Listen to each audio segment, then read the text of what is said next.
Today's guest of the Route 281 podcast is Ron Aldom, Executive Director of the Somerset County Chamber of Commerce. He's been there for 21 years, and he's about to retire, but before he does, he takes a minute to sit down with us and share a little bit about the Somerset County Chamber of Commerce, all the great things they've done, and why he's hopeful for the future of Somerset County. Also, I'd like to thank our sponsor for the show today, SDC Building Center in Somerset. It's your hometown source for quality building materials and friendly expertise. As a contractor, I use them on my own jobs, and they always come through. If you're building, remodeling, or just fixing up things around the house, check out SDC Building Center in Somerset. Cheers. It wore out. Yeah, they tend to do that. Oh, yeah. I mean, I did it all. I played a lot of sports. I still do. I guess, hey, beat them up. Both my parents, I think, have both their knees replaced. Now this will be my other one. Yeah. So I'll have brand new ones. Otherwise, healthy. Yeah. Oh, yeah. Good. Yeah, you can throw your headphones on, and then just roll that mic over to you. Oh, got it. Pretty close. Yeah. So good? Yeah, that's good. I think Okay. so. You can hear what you're... Okay. Good. Yeah, so Ron Aldom, man, thanks for being here. Pleasure. Pleasure to meet you. Yeah, likewise. Yeah. Looking forward to this. Yeah. So you're a golfer? I am. Okay. I plan to play as much as possible. And you'll be able to do more of that soon, right? Yeah. So you're retiring? Is that right? That's true. That's Okay. true. After 20 plus years in the Somerset County Chamber, additional 5.5 in Laurel Highlands Chamber prior to coming here. Yeah. So, yeah, spent 26 plus years in chamber work. Yeah. So Ron Aldom, current executive director of the Somerset County or Somerset Chamber of Commerce, was in that position for 21 years. Real close. Yeah. Yeah, 20 Yeah. plus. Yeah. Well, congratulations on your retirement. Thanks. Yeah. It'll spur me doing something else. Yeah. I'm not ready to sit back in the easy chair. Not just yet. I can't right? play golf all year, so Yeah. Well, I'll be springing up somewhere doing something. where's your favorite place to play golf?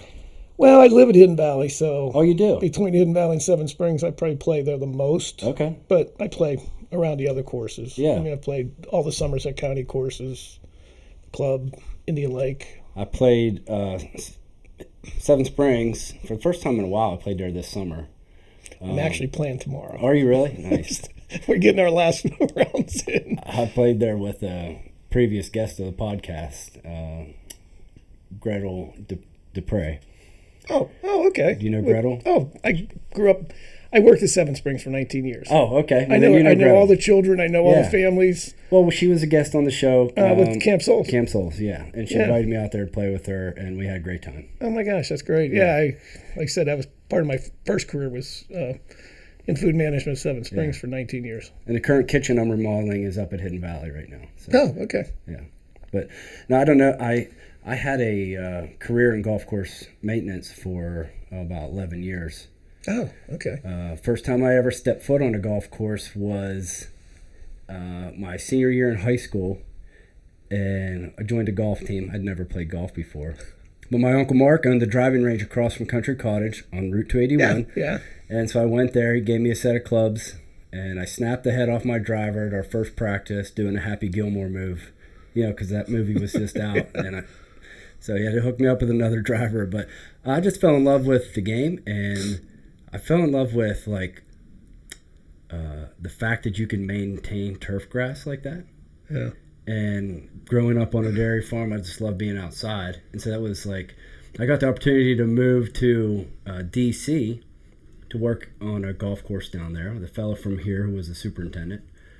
Okay. And worked for the County Revenue Authority. They had 5 courses. Ended up going to University of Maryland for a little while for golf course management. Went to Rutgers, finished. Wow. Okay. And then worked at Oakmont after Rutgers. Nice. Through the 2007 U.S. Open. And then another course in Pittsburgh. I don't know if you're familiar with it. Edgewood Country Club. Oh, yeah. Worked there for about 4 years. Then we moved home, and now we're back here now. But, Oh, wow. No, I just, it's such a cool industry.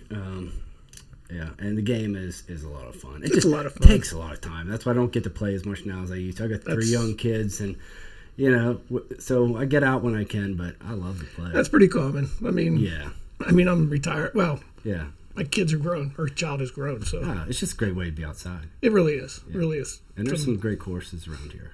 Yeah, absolutely. You guys do a event, don't you, at a golf?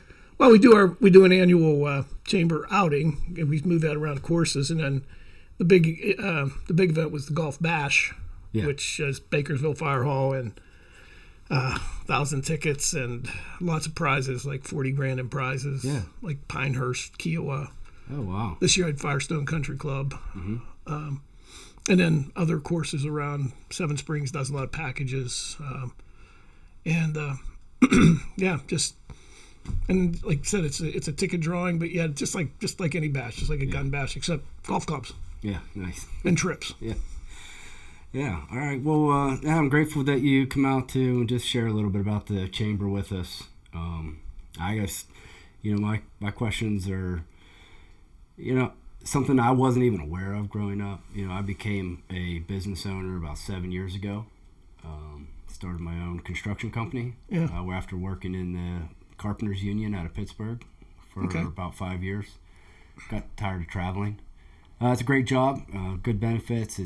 There's work there, but just the work was getting farther for us. And if you were within an hour, that was considered a short commute. Okay. Up to an hour. I was doing some work in Penn State, Lancaster. Oh yeah. Like I said, there's work there. It's an honest living, and there's great guys that do that kind of work. But I wanted to be closer to home with my young kids, and so everything's a sacrifice. But I learned a little bit about becoming a business owner. But for people who don't know you, like myself, tell us a little bit about you and how you got into this role. And I said 19 years I really started my career, and I was in food management at the resort. And and that was a big part of my life, going out. And I've always been in the service, public sector. Mm-hmm. Even when I lived in Mount Pleasant, I did my borough council years. I was on borough council for 9 years. What some people don't know, I was a paramedic for 25 years. Oh, okay. I actually got certification when I was in Somerset, when I was still at Seven Springs. I was a paramedic there for about 10 years. And wow. 15 years in Mount Pleasant. So that was kind of that, mostly volunteer. Mm-hmm.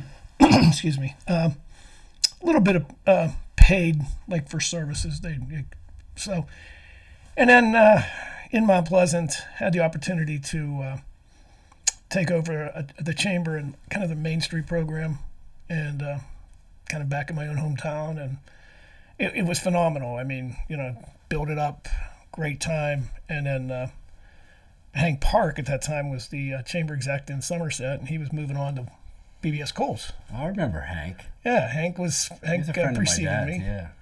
And he says, "Hey, what do you think?" And long story short, let's check it out. And they offered me the job. I wasn't sure. I mean, I just got back in my own hometown, and I'm like, you know what? Hindsight's sometimes good, and my hindsight is I accepted a job, and 20 years later, plus, that's been a career. Yeah. And it's been a great career. We've accomplished many things. A lot of things happened in those 20 years that I'm exceedingly happy, proud, and been just fantastic to be part of. Yeah, right. Beyond just the scope of representing businesses and organizations in the county, you're really representing the county as a whole. Mm-hmm. There's a regional aspect to it. County lines aren't seen by tourists; they're also not seen by business people. Right. And I think that was a focus that I had, was we're the county chamber, but also the county chamber becomes a regional player. Perfect example is 219. Yes.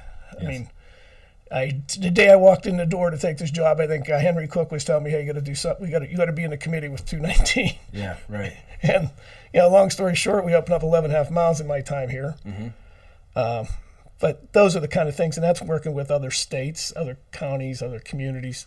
So, Yeah, it kind of gives you a focus of the chamber itself. I mean, again, we promote business, no question. Right. And that's why, you become a member. We can support you, promote you, and really give you the benefits of being part of an organization. Yeah. So we kind of take that away. We help you by taking away the fact we can promote you, and you get to work and do what you do. Right. And let us promote you. Yeah. But and then O&Rs, other benefits that go with that too. Mm-hmm. Do you have any kids? I do. I have a daughter with 2 grandkids, daughter and son-in-law down in outside of Atlanta. Uh-huh. My son-in-law's an air traffic controller at Atlanta Airport, so it's been an interesting few months here. Did he stay on the job? He is. Yeah. Okay. Yeah, it's been a little trying for those guys, but I'm sure. Well, I hear they may get a bonus if they're the ones that stuck around. He absolutely has that work ethic. He stuck around because he was one that was picking up. Yeah, that's the Somerset County work ethic, right? It is. Yeah, it's noticed actually whenever you go places and people. You're from North. You're from southwestern PA.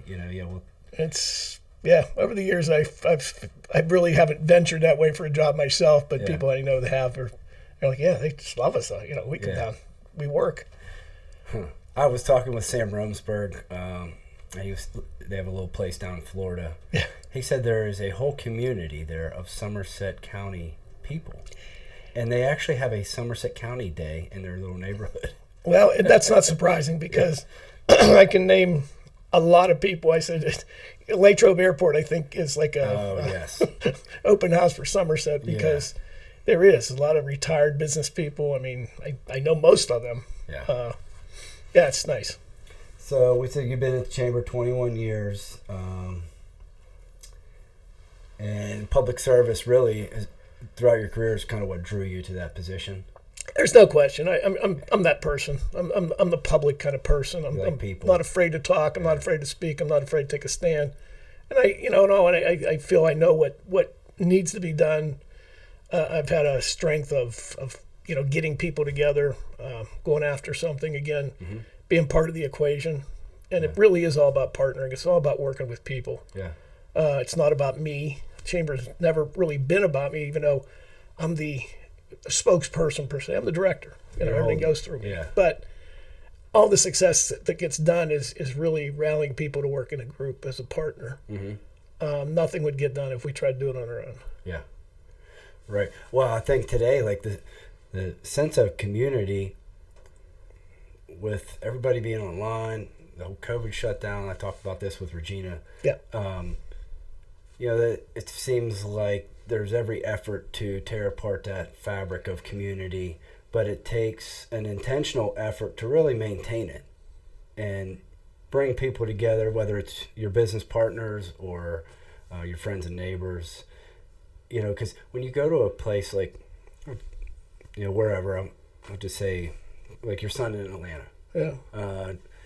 You may not know your neighbors. You may, but like here, it's a small town, and you really can't appreciate that till you've stepped outside of it and said, you know what, I can appreciate Somerset maybe for some of its flaws, but I appreciate that it is a community. The people in your town, the ones that are going to help you, that you could call on. There is a sense of community. There's no question. When we've done survey people out, that's one of the things that comes up is even the youth, when we do surveys with the students or talk to them, one of the things they talk about is community. They're everybody knows everybody, and that's there's no question. The world changed. There's no question. Yeah. As chambers, we recognize it. In fact, I'm the host chamber for our state association of chambers starts our conference at Seven Springs in 2 days. Oh, okay. So and this topics, is chambers from all around come and meet? The entire state. The Pennsylvania Association of Chamber Professionals. It's a state organization, and I'm actually the host since it's my resort. And the topics, one of the main topics is, the changing environment for chambers. It's call it COVID, call it whatever, call it just the way life moves on. But it's a different focus than it was. For me, I can say 20 years ago. Oh, I believe it. Especially, the community effort the communities are still there, and I still like that sense of community, but it has changed the focus. of an organization like ours. Yeah. Because we didn't have, when it first started, we didn't have podcasts. We didn't have, the internet was kind of just coming around. But now you've got so much more out there that you have to adapt to it. And I feel we have. We focused our efforts always on what we've done in the past with the promotion, I'll tell you the thing. But one of the areas we became really, really strong in was workforce education with our students. Mm-hmm. The Chamber's taken a role over the last decade of success in Somerset, involved in all 11 school districts. And what does that look like? So it looks like an array of all different types of programs, presentations. For instance, 2 days ago we were at UPMC. We had 52 students job shadowing for a couple hours in the hospital. Okay. And they chose where they wanted to be, whether they wanted to be in radiology or they wanted to be in facilities or, whatever their choice was. But they actually job shadowed. Yeah, and it takes the business to partner with you guys on to be able to do that. The businesses have really been great at it, and so that's the schools, because of course the businesses, everybody's looking for workers. Mm-hmm. And we do a lot with, focusing on the vocational. You're in the industry, you know what it's like to, hire somebody with vocational skills. Right. And we've been successful. We're seeing that, the tech center have its highest enrollment ever. HVAC came back because of the need. So we've actually, our focus is working, and the kids are really getting into it. Yes. They're getting to explore whether it's going to a business as tours or it's bringing a business to them. Again, there's just a multitude of different programs, but each one is geared toward showcasing the career, the education training to get there, and also kind of the wage scale, the benefit scale, and the fact that you can stay here, your family's here. Mm-hmm. Again, you move to, what it's like to move away. Well, your family's here, mm-hmm. and if you can have the career here, obviously it's. Yes, as you have children and everything else, it's like I said, my daughter's in Atlanta. Would be great to have her down the street. Yeah, I don't have that. Right. Are you guys involved with the co-op program that Votech does with businesses, or is that kind of mediated through the Votech? Well, they mediate it, but again, it's a focus that we're all involved in.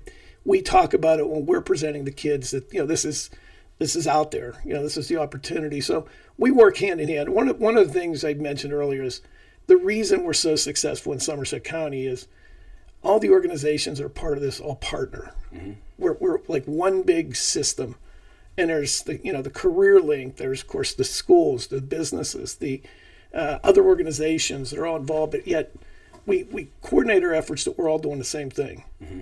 Instead of them doing this, you doing this. It's that. We don't have the ability to be segmented like that. Yeah, it just puts up too many layers. And it does. It does. And this way, we work as a team, and it really works well. Yeah. So if J&J Truck Bodies is a part of or Riggs Industries is a part of the chamber, example. And the Votech students and welding could, you can help facilitate that. Yeah, and Riggs is a perfect example. They've really been open to the tours and really, they see the benefits of it. I mean, they're looking for welders, they're looking for machinists, they're looking for any type of technical kind of person. And I know that, the retirements are faster and faster these days. So trying to fill that retirement person, fill that slot isn't easy anymore. Yeah. I went to Votech for welding and I did that like my junior, senior year, half the year, you could engage in that co-op program. Yeah. And, I worked for Riggs out at J&J for those 2 years. Yeah, and it's, like I said, still active. In fact, I believe it's growing, You can do that and still go to college, by the way, because I was not college bound.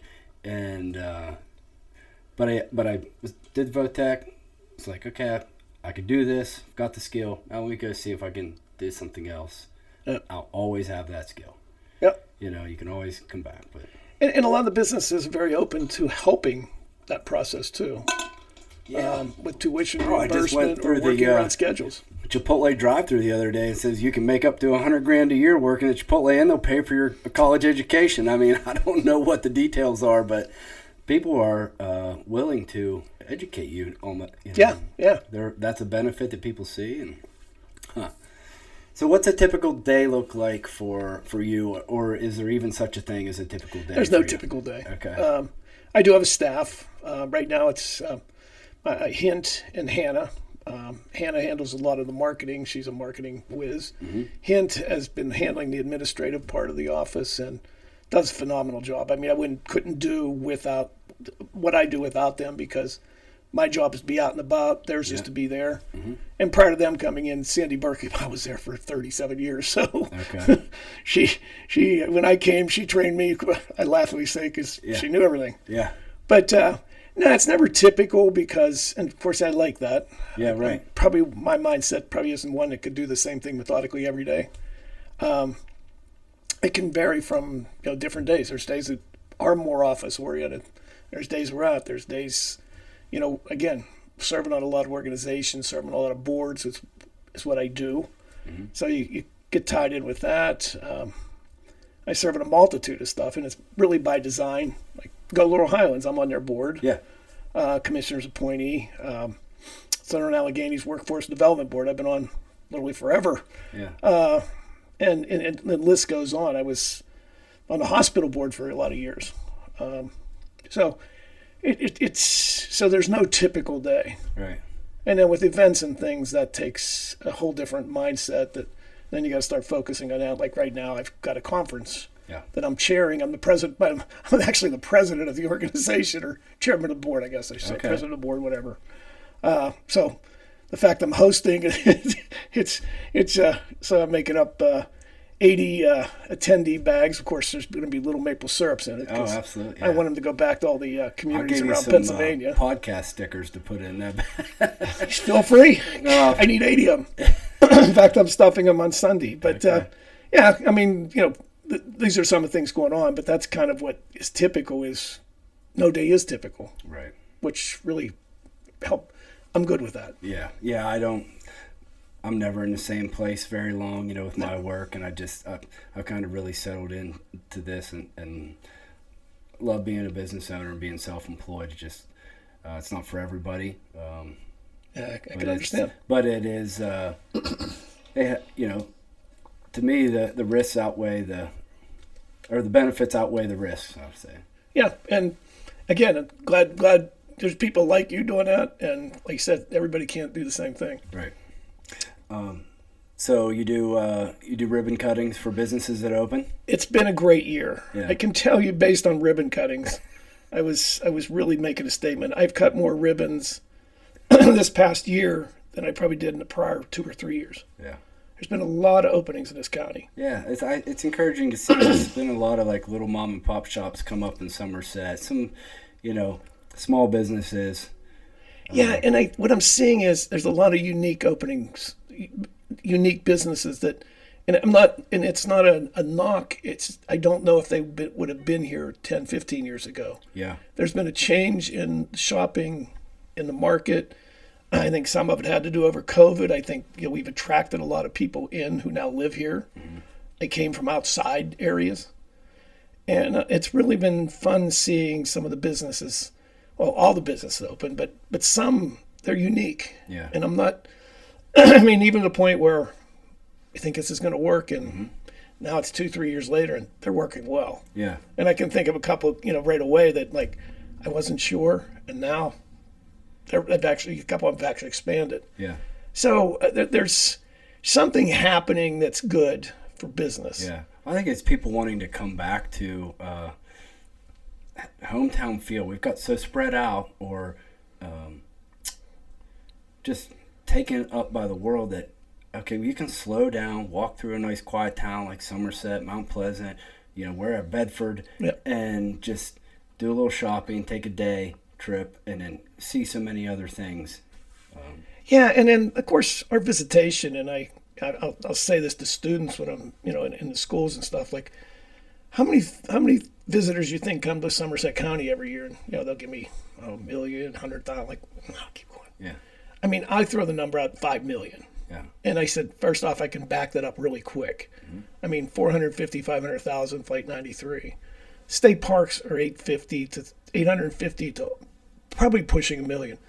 The bike trail, the Great Allegheny Passage, we know the numbers there. They exceed 1 million riders a year. Yeah. Oh, I was on there the other day and met 2 people from Michigan. They come down to ride on the bike trail. And then you throw the resorts in, not just winter, but year round. So you're throwing another couple million people. So, and they were looking at me like, oh, because I don't want to throw a number out that I can't back up. And that doesn't count the turnpike exits into us. So, the numbers each day that get on and off there, they're not all daily. I mean, there's people getting off that are buying here, even if they're getting off to go to the restaurant and Starbucks. But it's the numbers are really kind of quietly astronomical because, again, back them up. Yeah. Oh, and Regina was telling me about the amount of vehicles that go through the Diamond. They're high numbers. Yeah. And have you seen that change take place? I mean, you've been around the chamber for long enough, but even being in Somerset, Mount Pleasant and Somerset your whole life. Have you seen that change taking place? Like, okay, so not just Seven Springs and In Valley have been around a long time, but now with Flight 93, with the Gap being, promoted the way it is, now it seems like there's a tourism industry here. Am I correct in saying that? You're absolutely correct. And one of the big changes, we've always been a tourist destination for some obvious reasons, but what really, as much as COVID hurt places, Somerset County in this region really it had an opposite effect. And why do you think that is? Well, number one, I live in Hidden Valley. Yeah. I mean, the place went nuts. Yeah. I mean, it used to be 120 places or so. I mean, through a period of time, we were lucky if there was 2 on the market. I mean, they had come up. I was so glad I got in prior to that. But I saw a whole new wave of people coming, and not only were they were no longer just weekend warriors, they were extending it, or some were even living there full time. And the key is when everything's over, they didn't go back. Everything's still strong. Indian Lake experienced the same thing. I mean, in just the resort areas, but the outlying areas too. Houses were selling everywhere because people, they started realizing that quality of life. And then I really believe what happened, especially some of the urban people, is they found that this quality of life is really cool. Yeah. And it's now they want their kids to be more in the outdoors and, hey, you still can do your sports, but you know what? We're going up the weekend. We're heading to the mountains. Yeah. Do you think that's like, I've talked to some, I know that in Rockwood alone, enrollment is generally down. Yeah, unfortunately. But so with all these people coming in, why is school enrollment still down, do you think? Like, do you think, like you said, weekend people that are buying up homes here and coming to this area and not necessarily raising a family here?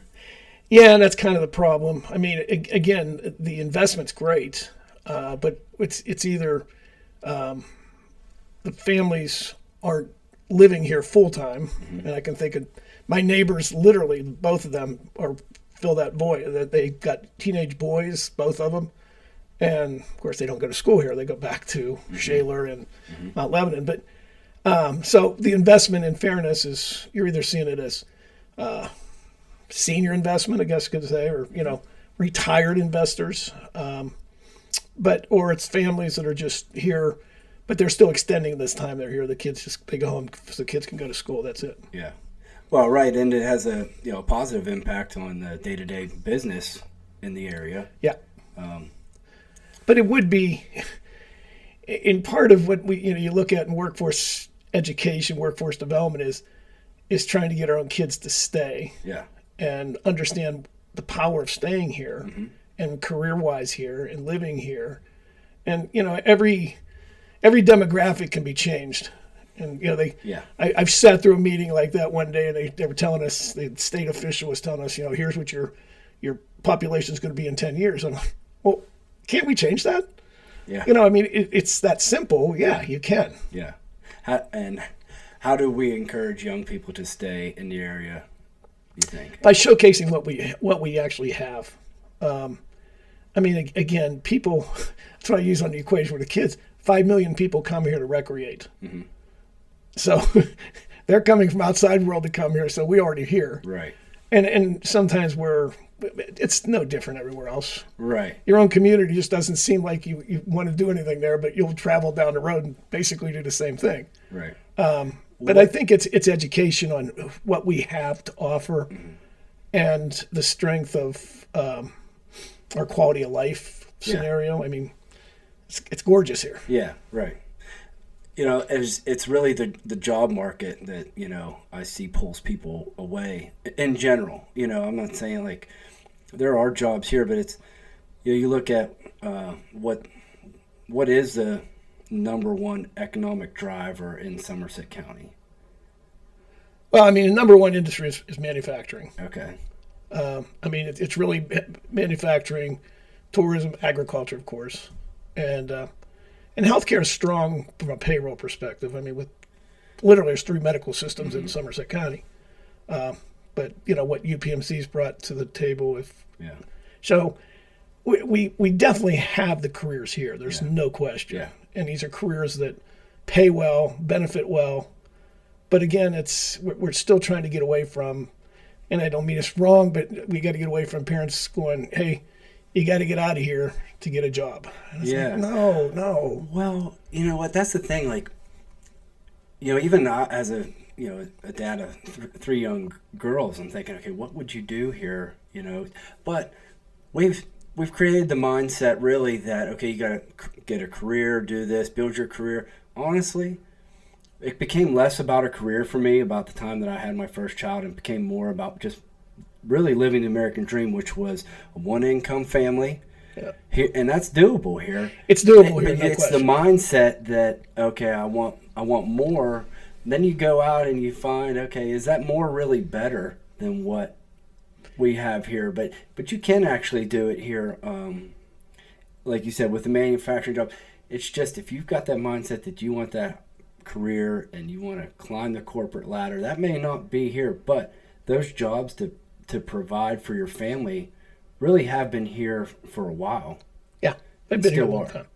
We just may not be exactly what, you know, they think they're into, and I wouldn't discourage any of them for going out and trying to better themselves. No, and we weren't good at promoting that in the past, and we keep trying. You know, it's getting better and better, but and there isn't. I'm a big advocate of. I don't mind seeing some of our best and brightest leave, but come back. Yeah. Because now, again, we've used the term boomerang. Yeah. Now you saw that, you experienced it, and now you understand what's back here for you. Yes. And I think it's just it's powerful, because you saw that world out there, and it's a lot more. I mean, Pittsburgh's an hour away, so if you need the big city, it's you know. It's a Pitt Notre Dame game tomorrow. Yeah, you know, right. Want to drive down? It's a drive down and back. DC's 2.5 hours. Well, and what's funny though, but when you hit that market where you want to work in that urban market, it's an hour to Pittsburgh, but they have 2-hour commutes. Yeah. Like going into DC, they're lined up into Frederick. I mean, you know, you want to work in that urban environment, you got to take what's worth. You know, here, Somerset County, a traffic delay is 1 light. Yes, you trade a quality of life for sure. You do, and I mean, again, it's got all the glamour and glitz that some people want, and again, but it's not. You're not that far away from it if you want that. It's a quick trip down the turnpike. Yeah. I was there already today. Yeah. I mean, I was down and back. Right. I mean, that used to be a joke because, I was actually in Pittsburgh and back today. Yeah. Because I had meetings. Yeah. So what do you think is like? We used to be coal, lumber, and agriculture. Yeah. You know, we still have some of all 3 of those. We do. But I mean, agriculture's. I mean, it's who we are. I mean, it's.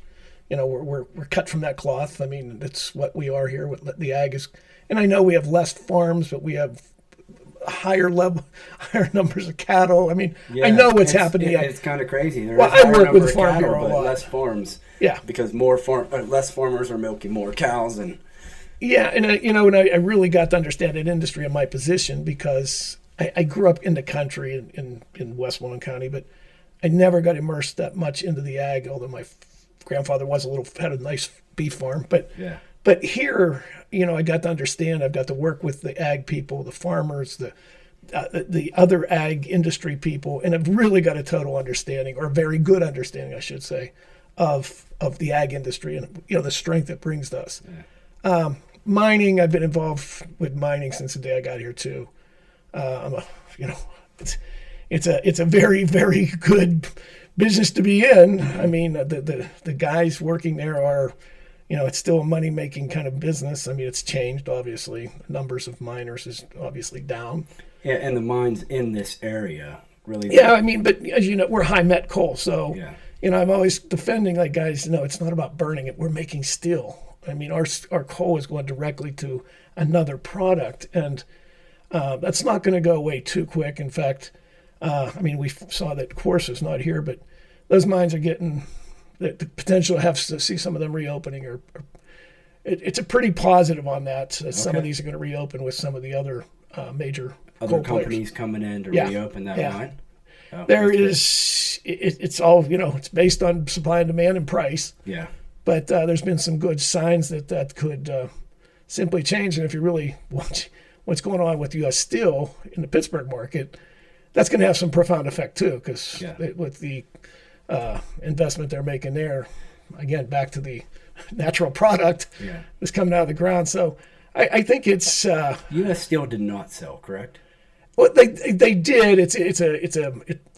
Nippon still bought them. Yeah, okay. But so they still maintain it's still going to be U.S. Steel. It's still going to be a U.S. Steel, but they were purchased by was it Japanese? Nippon, Japanese. And the investment, in fairness, is already happening, because the fear there was, and again, I got involved in coal and steel because of the job.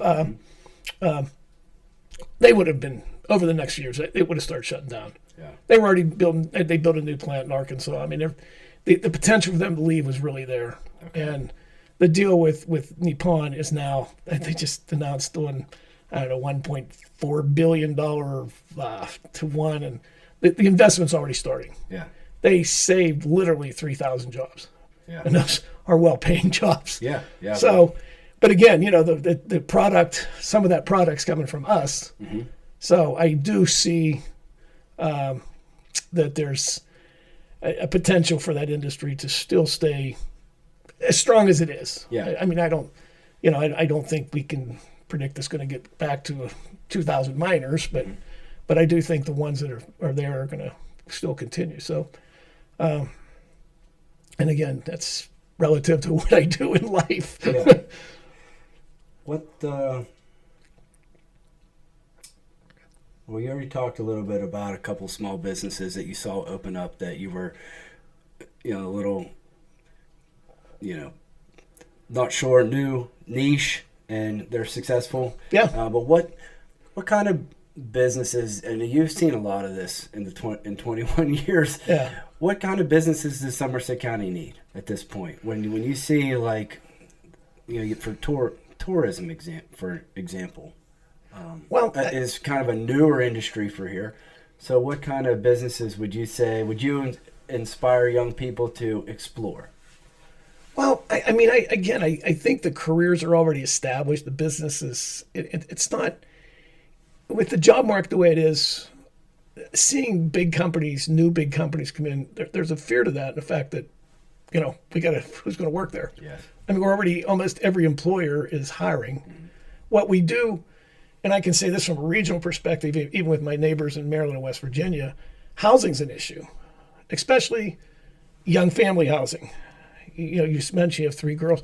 Finding that community for young people to want to stay and kind of live with, everybody kind of looks the same. They've got the kids, they got a basketball hoop in the front yard, they got a soccer net in the back, but it's that kind of community. Yeah.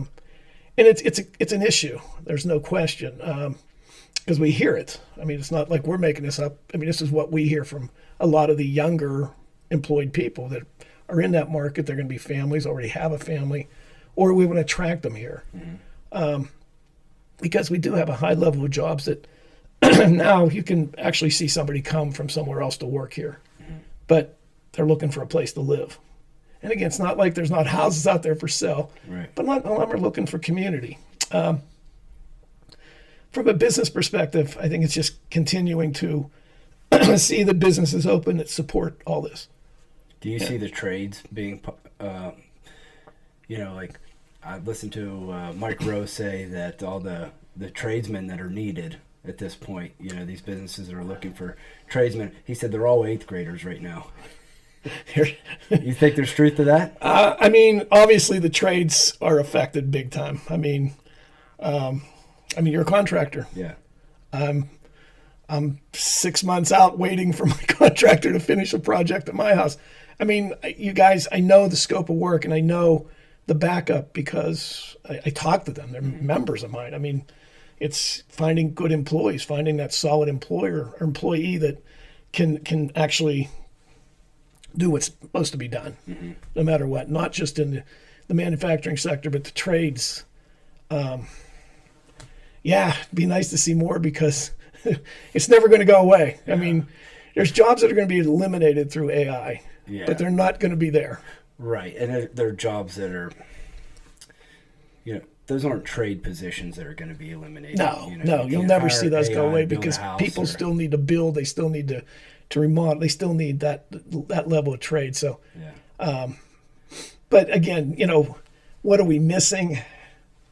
Not a lot. Yeah. I mean, some things will never, it's not relevant to us. I mean, there's certain things that an urban market has that we won't. Yeah. If we were closer to a port, I could see rigs open up a shipbuilding, because apparently that's a huge need, Yeah. I mean, if you look into, we've always had the big defense contractors, but some of the smaller ones that are popping up that are kind of trying to challenge the status quo a little bit, that are coming up with new products, new innovations. We have Lockheed, which is great. Yep. Company for. Well, there's a newer, new as far as they moved into Somerset County. Yeah. So there's a new employer that wasn't in the county a few years ago. Yeah. Yeah, I mean. And Global has been a defense contractor from the very beginning. Yeah. In fact, I was just there with them, with students. Oh, that's great. What kind of what students are interested in something like that? Well, I don't know but through Lockheed, we now, and this is really cool, and I commend the education, especially the tech center. We now have the first aeronautics program in the country in a high school technical center. Wow. Through Lockheed Martin and some other partners, they now have a class in aeronautical. It's an aeronautical class. Mm-hmm. Since then, they've had a Piper Comanche plane donated, which is now out at the tech center, and now there's it's a retired medical helicopter, I believe, from Texas that was again donated. Yeah. So the kids actually have not just classroom, but they can actually get hands-on working with that type of thing. And some drone tech too. Yeah, also, and right? For Lockheed, it's helping, potentially create future employment for them or employees, but also it's giving these kids a chance to go into an industry that absolutely isn't going to go away. Right. And I just mentioned my son-in-law's in air traffic controller. Very good job, pay-wise and stuff. But is there a definitive shortage? Yeah, there's no question. So, again, it hopefully spurs, because they're also now working with St. Francis University, and that's the next level if you want to take it that far. Okay. So that's something really, really new to this county. One thing I've learned as a contractor is that you're only as good as the materials you use and the people you work with. That's why I go to SDC Building Center in Somerset. They've got everything I need for my job, from framing lumber to finish trim to tools. And not only that, they know their stuff. If I've got a specific need or a question, they'll track it down and help me find the best solution. So whether you're a contractor like me or just tackling a weekend project, head into SDC Building Center in Somerset, tell them I sent you, and you'll see why they're the go-to place for the best builders in Somerset. Yeah, that's a great thing. It really is. It really is. It's well received. In fact, there was a session today over in the state chamber just did a session. I couldn't be on it, but it was relevant to the aeronautical training because, again, there's definitive shortage Yeah. of all pilots, air traffic, maintenance. Yeah. I mean, that's one of the big issues with the one at Tech Center is it's a lot about maintenance and things too. Yeah. So we're evolving too. Yeah, that's great. I mean, I just love to hear that for the young people that love living here, grew up here, and want to stay here, and there's a real opportunity for them to get a great paying job and stay. Yeah, and you hit that vocational training, no matter if it's specialized in something, you do come out with a mindset of a working mindset. So I do believe skills can be turned over to another industry because it's like it installs a work ethic in you too. Yeah. And again, you're in a business that you could probably see that. Oh, our welding teacher made us. He made us grind tables the first day, and it's probably the dirtiest, worst thing you could do on your first day in Votech, just to kind of weed out if you really didn't want to be there, And so I think pretty much all of us stay, but they do actually teach you that this is a hard job. It's dirty. This is what you're getting into, but there's a lot to learn and a lot to be rewarded if you want to stay with it. Yeah, and that's kind of where the job shadowing becomes strong because it'll if they see it, they immerse themselves even for a few hours and see whether they really like it or. Yeah. Growing up on a dairy farm, my job shadowed all the time. I just didn't know it. Yeah, you didn't have a choice. No, I didn't have a choice. I know dairy farms. Yeah. When you're little, you want to go. And then as you get a little older, about a teenager, you're like, oh, this 3 o'clock in the morning stuff, that's for the birds. Yeah, and you can't stop. They're a hard-working bunch, though. I commend them for. Oh, my gosh, yes. I have a total respect for that industry. It's... our family just sold their dairy farm. Okay. Sold the cows. But I guess on that note, what do you make of the influx of the German Baptist community that's coming here from other counties that find Somerset County home? You're talking like I don't know. I guess the Amish-ish or the Mennonites. Yes, I guess. I mean, there's a lot more businesses. I see, not just in the ag, but not in everything. I mean, I see. It's a strong influence. I mean, there's nothing unless there's nothing negative about it. It's really kind of cool that that they see Somerset as that place, and good companies, good businesses. Again, increasing employment, quality product. I mean, again, it's not even looking at it from that angle. It's just there's something that attracts people here. Mm-hmm. And I think it's everything we talked about. I think it's attracting people because of the quality of life. I mean, in fairness, in this day and age, it's a safe place to live. Yeah. And everybody can't say that. Right. I mean, this county, it's still kind of like, I forgot to lock the door kind of place. You wouldn't say that in a lot of cities. Yeah. Do you think it stays that way? I do. I mean, I know we have some bad stuff. I mean, I know unfortunately we've got there's a drug problem. I mean, that's never going to go away. Unfortunately, we'll continue to do what we do, but I feel bad that we have that, which obviously leads to crime. Yeah. But I don't know. I just think this county still is going to stay that way because I still think, it still has that culture of traditional value. Yeah. We still value each other. We still value life. It's a little slower pace too. Yeah, and that's like I said. Like you brought up boomerang. I've boomeranged. Yeah, and it is. It's like there are much faster paces out there, and even my girls when we go to Dallas to visit my brother-in-law and his family. Okay. And my daughter's like, wow, look at all this. There's stuff everywhere, shops, all, and she's kind of like mind blown. There's condos, apartments, there's all these houses, and that looks intriguing. To me, I see there is no place to hide here. Like when I look at it, something that you happened. can slow down here. Well, something happened that showed the values, the traditional values of this county, and that was through we do a college fair every year. Get the sophomores to come through and visit, and we get the military recruiters. Yeah.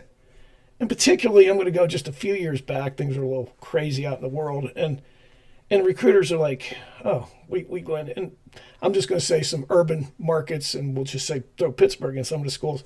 They don't even want us there. He says, we get like no one.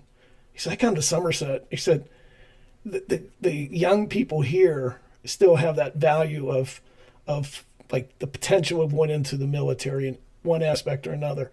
He said, you guys, I never worry about coming here. Yeah. He said, we always have a lot of activity, and obviously we know our and I take that as it tells a lot about the community you live in, because they still see service to your country as something that we all should do. Yeah.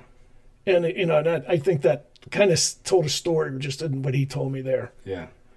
Yeah, I'll bet you see more flags on the front porches around here. I mean, and the veterans on the poles in almost every community now. Yes. Yeah, I love that. It is. It is. The one in Somerset was actually put together by my leadership, Somerset County, one of the classes. That was their project, and man, it just took off, and they just keep adding to it. Yeah, we just celebrated Veterans Day. Yeah. And just had a Marine on, 25 years of service, and you can say what you want about whatever war they fought in, whether it was a good idea or not, but the one thing that they all have in common is that they're incredibly brave, and they serve. They serve their country. They feel a duty to serve their country, and that is and that value never leaves. It never leaves you. I mean, it's the service just does something to.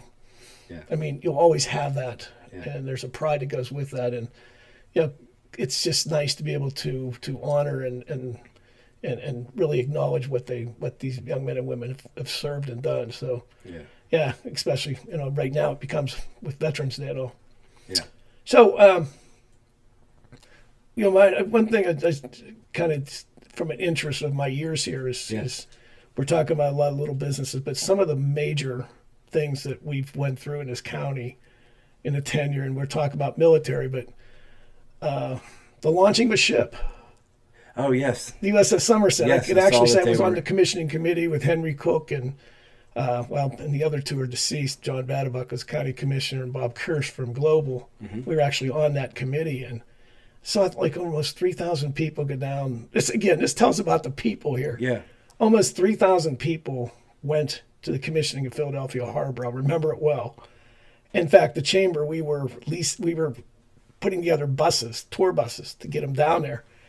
And talking to the commissioning committee that do these all around, they said, well, yeah, generally we draw, 250, 300. He said, you people, this is amazing. We've never seen this many people at commissioning. Yeah. I mean, I still remember looking back and just seeing this field of people to watch the commissioning of a ship. Was this recent? That was in 2016. Okay. It was 10 years ago. But then the crew was here recently. The crew comes in. Yeah. In fact, I kind of became their concierge. I set up like where they're going to be. We had a group of 12 in this time. And then I set up where they're going to be. Like they'll have dinner at the Stoystown Legion, or they'll spend a day. They were in the courthouse with the commissioners. And then, I just keep kind of giving them a little bit of schedule. Of course, they come over September 11th, so that day they'll absolutely be out at the site. Mm-hmm. And this year, then afterwards, they were at Shanksville Fire Department, and so it's become a yearly thing that these young sailors come in. And part of that was from the hierarchy of the Navy is they want them to meet us. I mean, the ship is, I had the opportunity to spend 4 days at sea on it. Mm-hmm. Oh, really? Yeah. How was that? Well, and it was kind of reverse what they're doing with us. And it was a group of us that had the opportunity to go. Steve Clark, Superintendent of Flight 93, he was on there with us. a couple of the family members of Flight 93, at that time, Commissioner Walker.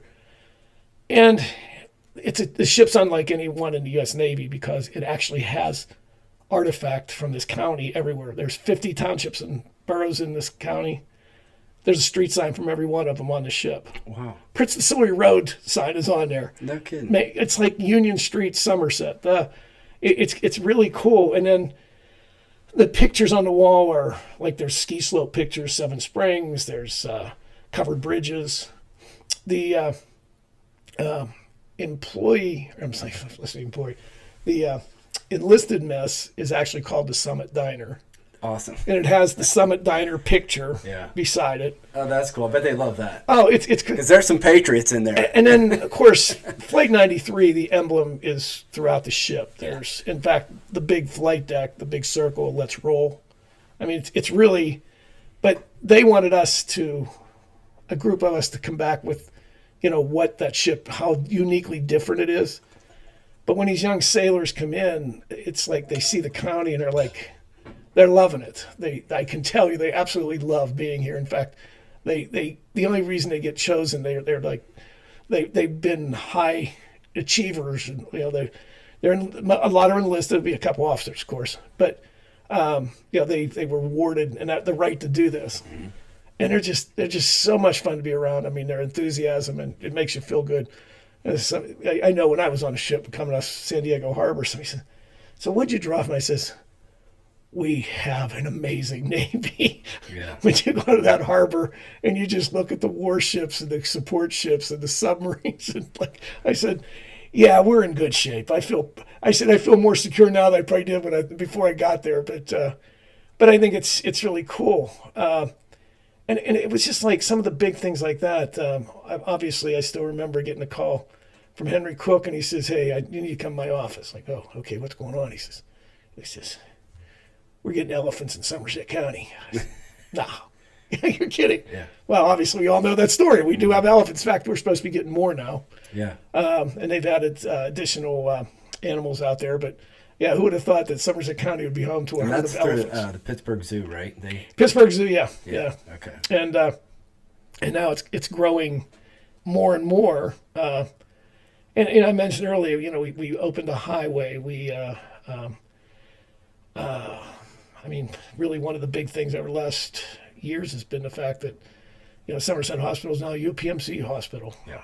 I mean, when COVID would have really hurt, I can tell for a fact that it would have hurt trying to have that hospital do that, without the ability to have the big UPMC with it. And because of that, they've expanded. I mean, you could do more here than we could do before. So, these are things I look back in the past that we were all part of making happen that had a profound effect on our future.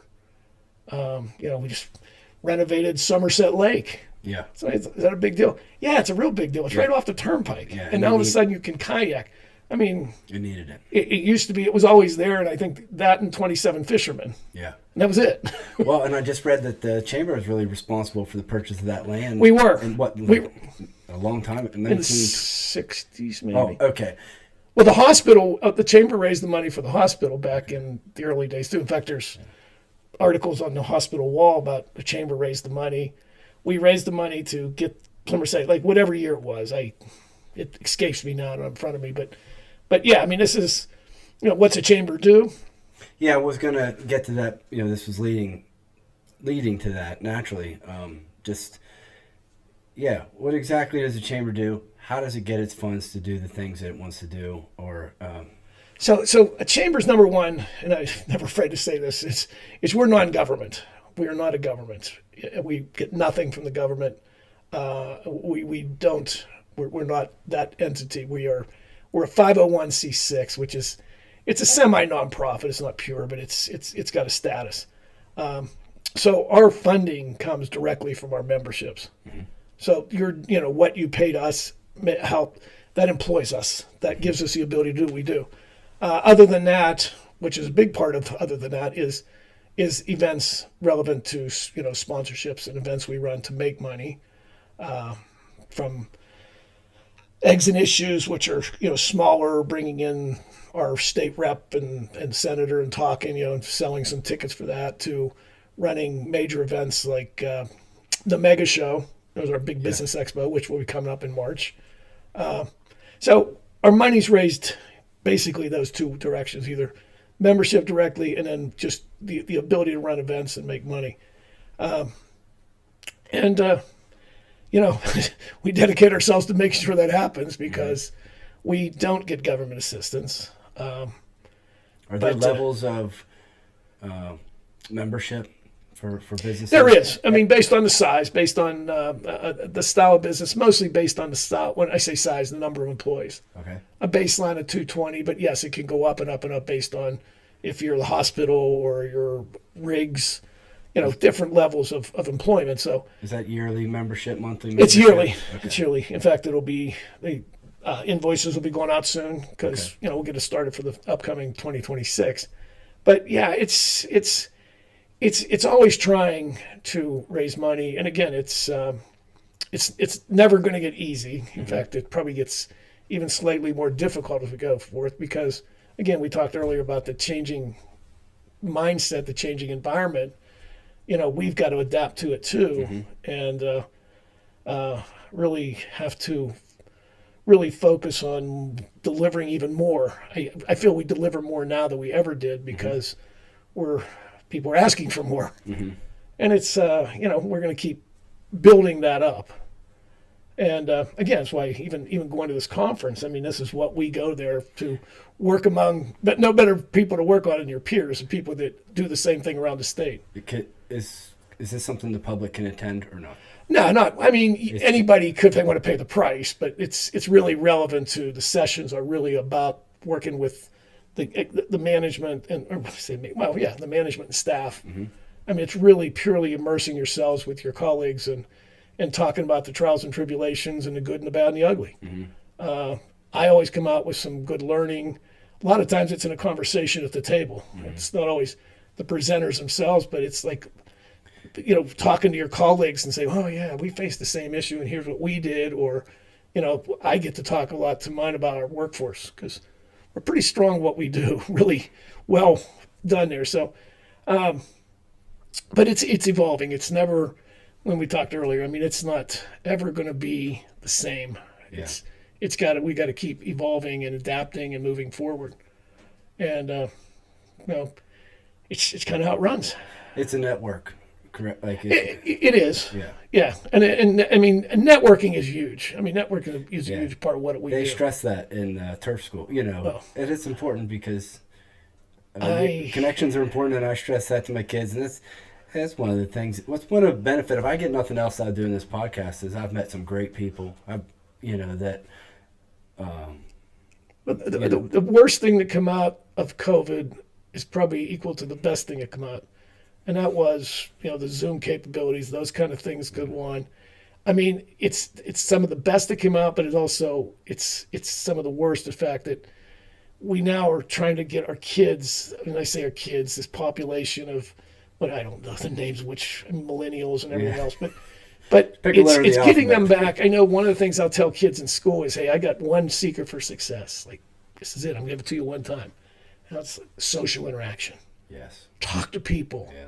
We got away from talking to people. We see a screen, and the people on the other end, I see their face. I don't know them. I don't know what they do. We got to get back, and I know it's heavily stressed, and we're all, and by everyone, is we got to get people talking again and meeting. Well, of course, the workplace is open back up, thank God. Yeah. And again, was it evolving as far as, the IT and everything goes with it? Yeah. There's nothing wrong with that. It's just we can't focus totally on it. Right. People need to be in a workplace. Yeah. They need to be with their colleagues. They need to understand who they are. Yeah. And I can't stress it enough. Yeah. Yeah, the technology side, the innovation's important. Yeah, absolutely.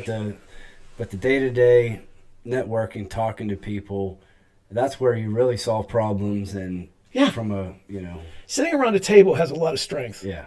I mean, again, I do Zoom meetings, and some of them are more just presentations. It's not that interactive, so Zoom is fine. Yeah. I don't have to travel to Altoona or Harrisburg. But other meetings, I want to sit at that table. Yeah. I want to, like, are you attending or you want to Zoom? Nice, I'll be there. Yeah. I mean, one of the words I said was Twin Lakes, our drug treatment center. Yes.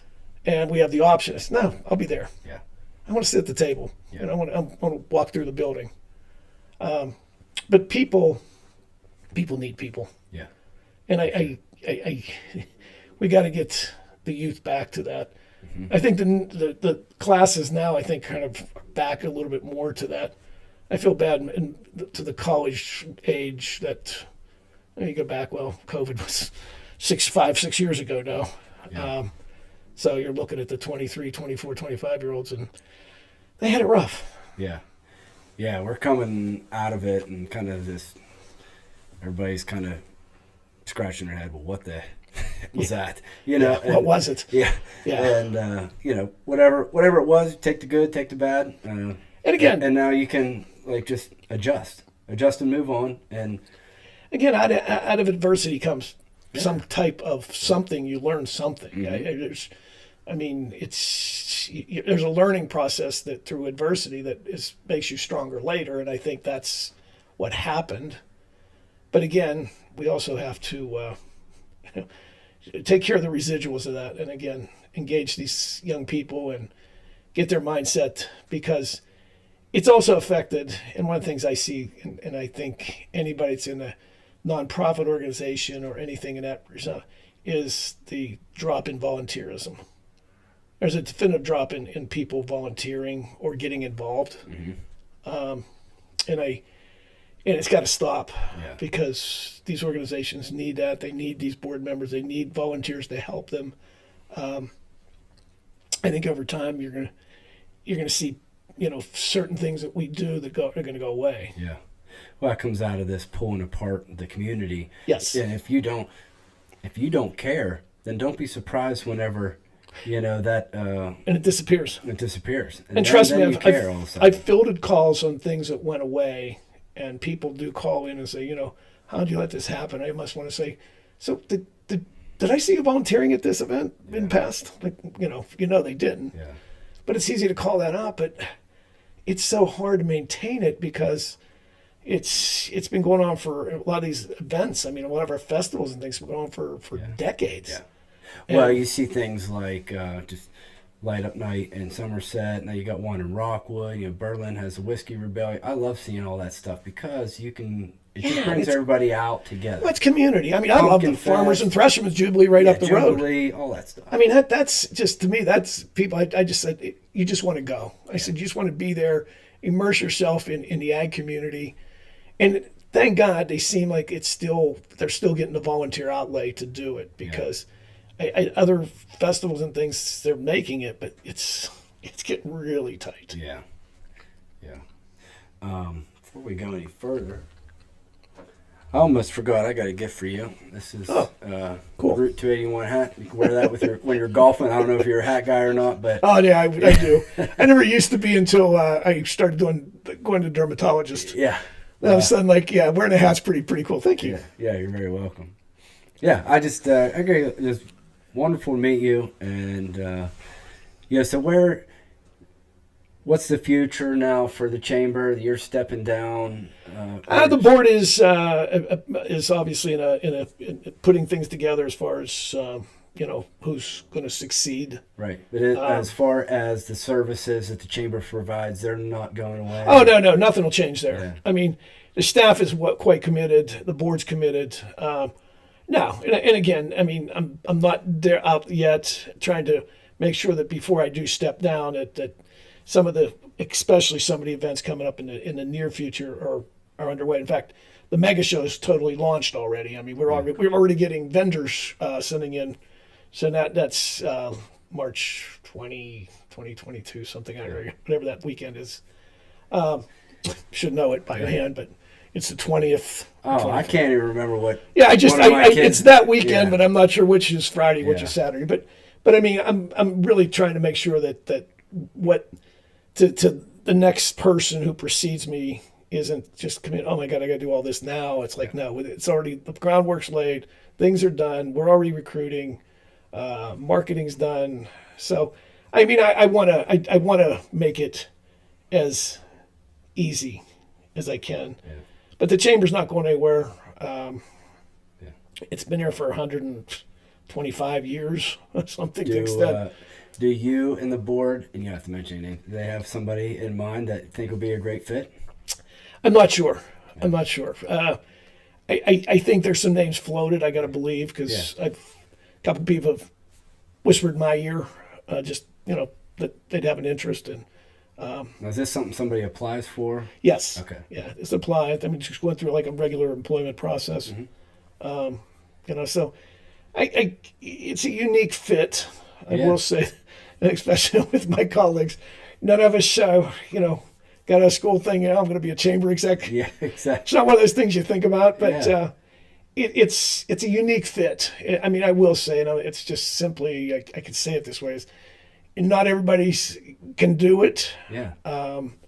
It does take a special kind of personality, and I mean, fortunately, I have that personality that I work. And obviously, you have to have people skills. Yeah. It's really about portraying people skills and delivering that type of product to people, and just listening, and just wanting to wake up the next day feeling like the county's just a little bit better because what we accomplished, kind of thing. Yeah. I mean, it sounds simple, but it's what keeps us going. Yeah. Well, it takes. And that's why I like to talk about the successes, because realize we've had a hand. Whether personally or part of the consortium of people working together, we made this happen, and that's what you look at. And this county's been it's been blessed with a lot of good business people and a lot of good leadership. Yeah. So it's bittersweet. Yeah. I mean, don't get me wrong. It's but I think I can say I'm 68 and I'm closer to 69. Yeah. So it's not like it wasn't time. It's just, but I'll see what happens in the future. I'm not, like I said, I can play golf, but got to find something to keep my brain going. Oh, I have no doubt that you'll find something to keep you busy. Well, I really appreciate this. This is really cool. I commend you for what you're for this, and I think it's what that person at time was it whoever said it when you were listening was like, every community should do this, because I do think it's important to hear people just talk about the things. Yeah, and it's Channel 6 News could interview you, maybe get 5 minutes with you or something like that, and that's not the point of this. The point is just to have a conversation, and if you got the time to listen to, you'll get more out of an hour-long conversation, and because issues are nuanced, they're not black and white, and people want to talk it out. And thanks to unlimited data and earbuds, you can do that, or whatever. If you're watching YouTube now, there's some people where YouTube's a subscription on their TV, and that's what they watch as television. Well, it's a real world out there too. I mean, you want to. I mean, I love the focus on the blue skies kind of thing, and but I also have to accept the fact that everything isn't perfect, and sometimes you work in adversity, or things happen. I mean, one of the things I can say is I've always kept a wonderful relationship with the media, and my joke to them is I'd rather you call me on Sunday night than me wake up in the morning and see something like, oh man, I wish I could have commented on this. Yeah, and it'd be really good, because I really appreciate what they do, and the fact that they will call me, and I said, no, you're not bothering me on a Sunday night, especially if it's something that, maybe I can ease it a little bit. Yeah. Because again, all news isn't always good. Yeah, right. I mean, things happen. Yeah. But all in all, I mean, I do focus more about, I look at the positive aspects of what this county's about. There's a lot of positive things to look at. There's an amazing amount of positives. And that's my point in this. There's enough negative out there. If you want it, you can find it very easily. But for me I'm trying to just try to highlight all the good things. Yeah, I mean, we'll talk a little bit of the negatives of this or that or culture, whatever have you. But again, I mean, it's life. It's not good, but focusing on the positive is always you're gonna. It just makes everybody feel better. Yeah. I mean, sadly, there's people that they spend their time attacking everything, and it happens in this county, unfortunately, and there's no value to that. No. All it does is hurt, and it doesn't it build destroys. anything. Where something you're doing here will only create better feelings about what's happening. You're talking to people who are in positions that you get to talk about what we do. I think it's great. I think the more people hear this, because one thing we do suffer a little bit with Chambers is identity, because not everybody they know the name, but they don't exactly know what we do. Yeah, that was my goal with you coming on here. Yeah. I think you did a great job with that. It's just anybody who wants to check this out will be able to know a little bit more about the chamber, their history, all the great things they've done, what it is that they do now. They've met you, and you'll be stepping down soon and handing off that baton to somebody else who hopefully will come in and just value Somerset the way you have. And I said I'm going to be around. Yeah. They'll send me some of the finer golf courses in the county. A couple quick wrap up questions for you. Yes. Okay. Favorite landmark or hidden gem in Somerset County or Laurel Highlands? What's your? There's so many of them. I want to say the one that is the covered bridges. Yeah. I think they're just remarkable architecture, and the whole history goes with, and the fact we maintain 10 of them. Yeah. I mean, I think it's one of those hidden treasures that we do. That's one of our top brochures in the office, though, I will tell you. Yeah. Know the height requirement on them, though, before you go explore. I ran into one the other day. I had my horse trailer behind me. Yeah. And I had to turn around, and it was not an easy place to turn around because the GPS took me that way. Yeah. And I'm like, it was 6'6", the height, and there was no way. It barely. I saw some pickup trucks coming underneath, and they barely made it. And I had my horse trailer sticks up 2 foot above the roof of my truck. Oh. So I had to turn the horse trailer up. But they are amazing, and they are. I mean, it's the one that comes to mind. Yeah. I mean, there's so many other things, but. Oh yeah, you see them all over the place on the brochures, like you said. It's kind of an icon. Well, they're picture extraordinaire. I mean, everybody wants a picture. Best place you like to grab a coffee or lunch? Well, you're going to put me on the spot here because I got a lot of members that are in business, but I'll probably say it this way: is you can mention. Reyes Taco Mexican is just the end of his career is phenomenal. Yeah. I mean, it's a great lunch stop, friendly, hot food, and reasonably priced. Comes out quick. Yeah. We lived in Dallas for 6 months. Did our internships down there. My wife and I both did. And the Tex-Mex there and the Tex-Mex in Somerset, you couldn't tell a difference. Yeah, they do. They're pretty authentic. They do a great job. Yeah. One word that describes our community. Tradition. Yeah, I love it. That's good. Yeah. Yeah, that's what we're trying to maintain. That's it. Yeah. When you drive down Route 281, what kind of thoughts run through your head? 281. Interesting. Didn't say 219. Yeah, 219. You can well, I mean, 219. Well, it is a 281. That's too easy podcast. because I'm going to say success. You know why I called it 281 is because it runs through right through the center of the county. Yep. From north to south, like on an angle. But from. But 281. I mean, the connecting value of where from start to finish. I mean, the scenic part of 281 is pretty interesting. Yeah. I mean, there's some great views. I mean, it connects you to Flight 93 per se, and it takes you right to confluence with the Great Allegheny Passage and the rafting. Yeah. So, I mean, 281, to me, that's just that tourist. It's just one of those routes that everybody should drive if they want to look at Somerset County. Cool. Very good. I didn't know this, but there's a Route 281 that runs north to south right through the center of the country. Oh, really? Okay. When I was naming the podcast, I was searching, doing a little research, and I found that. But yeah, from from the southern border to the northern border. Oh, okay. No, I didn't realize that. Right up north to south, right almost directly in the center. Oh, okay. Yeah. Midwest. All right, Ron Aldom, I appreciate you being here. Likewise, Tim. It really was enjoyable. I'm glad you did. I enjoyed myself. We both can talk. Yeah. Yeah.